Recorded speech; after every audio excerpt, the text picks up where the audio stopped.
The road north. The northern road stretched ahead like a ribbon of packed earth, cutting through autumn gold fields, and Rose Kirk felt the distance between herself and Castle Stormmore with every hoofbeat. Behind her, 50 soldiers rode in disciplined formation. Veterans who'd fought corrupted creatures in Silverthorn Forest, young recruits who'd never seen real combat, scouts who knew the northern territories better than their own homes. Captain Torven rode at her left, his weathered face set in the patient expression of a man who'd made this journey 100 times before. But Rose had never made it while leaving Edric behind. She kept her spine straight, her gaze forward, her hands steady on the reins. Command required certainty, even when you felt anything but certain. Especially then. The soldiers couldn't see their leader constantly looking back over her shoulder. Couldn't sense the knot of anxiety that tightened in her chest every mile they traveled away from the king who carried an ancient evil in his heart. He's not alone, she reminded herself. Shamaz is there, Aluria, Commander Aldwin, and 200 guards. But none of them had made the promise she'd made.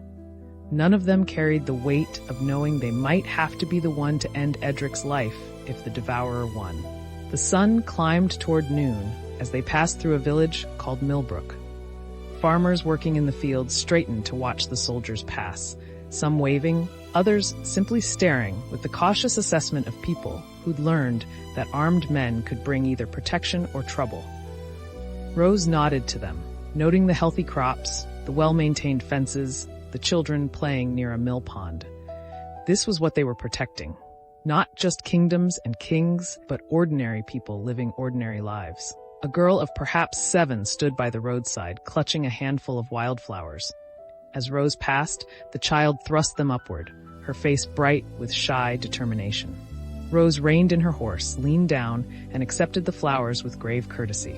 "For the king's sister," the girl whispered. "Mama says you saved us from the bad people." Rose's throat tightened. "Your mama is kind, but many people helped.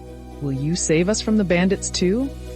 The simple faith in those young eyes was almost unbearable. Rose tucked the flowers into her belt.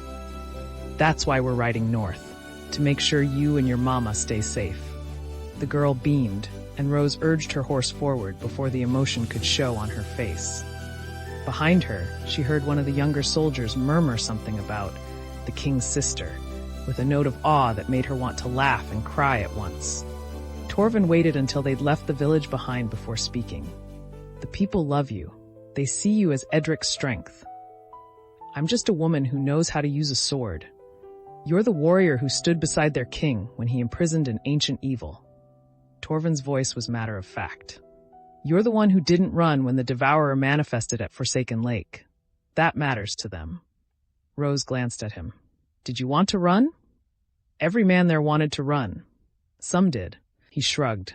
"But you stood your ground with your hand on your sword, ready to strike if needed. That's what people remember. Not the fear, but what you did with it." They rode in silence for a while, the autumn sun warm on their faces. The road climbed gradually into rolling hills covered with golden grass and scattered oak trees beginning to turn red and orange. Beautiful country, Rose thought. Worth protecting. "Tell me about Lord Brennan," she said eventually. Torven's expression soured slightly. "Married Lady Brennan 12 years ago. She was the actual heir to Ironkeep, old bloodline, respected family. He brought money and connections to shore up their declining fortunes. It was a practical arrangement. But Lady Brennan died in childbirth 3 years ago. The baby too." Torven's voice softened. "Brennan inherited everything, and he's tried to be a good lord. He's not cruel, not corrupt. He pays his taxes, maintains the roads, settles disputes fairly enough. But he's not a warrior. No, and his men know it.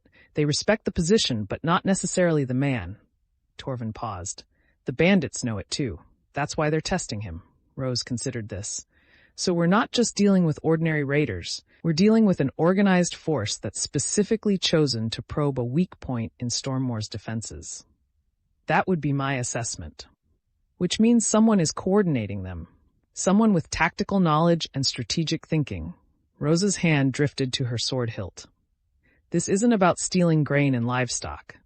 This is about testing how quickly we respond, how effectively we can project force into the northern territories.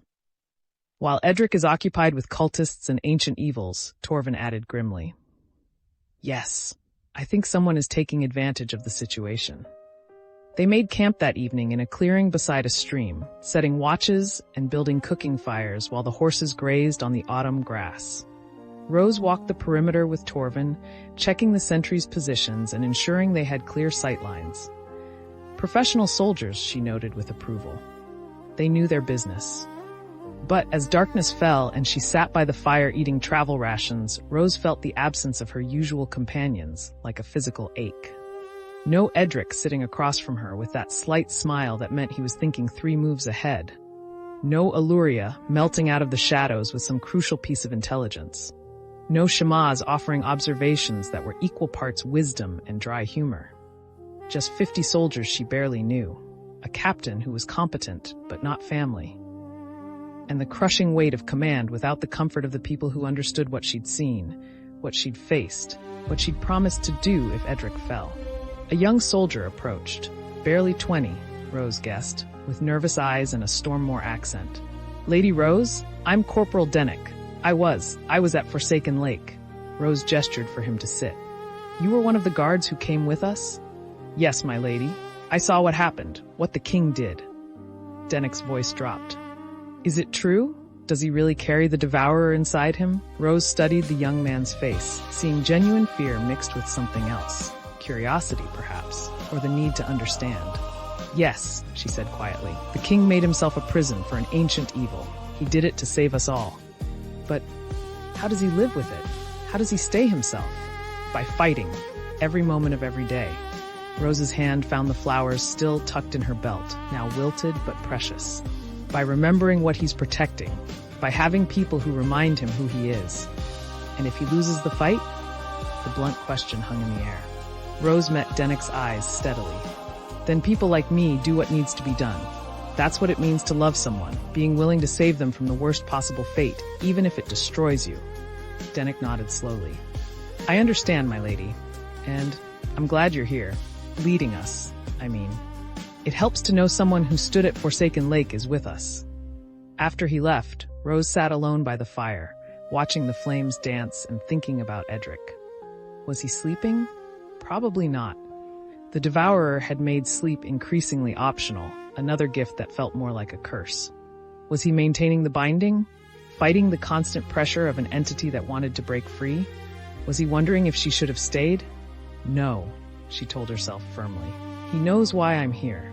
He knows this matters. Bandits threatening villages, testing Stormmore's response time, potentially coordinated by someone with strategic knowledge. This was exactly the kind of conventional military threat that she could handle, that she needed to handle, so Edric could focus on the magical nightmare he carried in his chest. But gods, it hurt to be away from him. To not know if he was all right, to not be there if— Stop, she ordered herself. You have 50 soldiers depending on you. You have villages that need protection. You have a job to do. Rose stood, checked her weapons, and walked the perimeter again. The sentries were alert, the horses quiet, the camp secure. Everything was as it should be. She would reach Lord Brennan's territory tomorrow, assess the situation, find these bandits, and end the threat. Then she would return to Castle Stormmore and stand beside her brother again. Until then, she would do what she always did, her duty. The second day's ride brought them into Lord Brennan's territory. The change was subtle at first. Different crops in the fields, different styles of fencing, a different quality to the villages they passed. But Rose noticed something else, a tension in the air, a wariness in the people's faces. These were communities under threat, waiting for the next attack. They reached Ironkeep in late afternoon, and Rose studied the fortress with a tactical eye. Strong walls, well-maintained battlements, adequate garrison.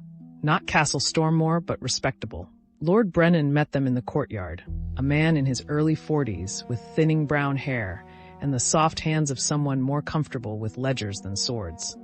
But his eyes were intelligent, and his greeting was respectful without being obsequious. Lady Rose, Captain Torven, thank you for coming. Brennan gestured toward the keep.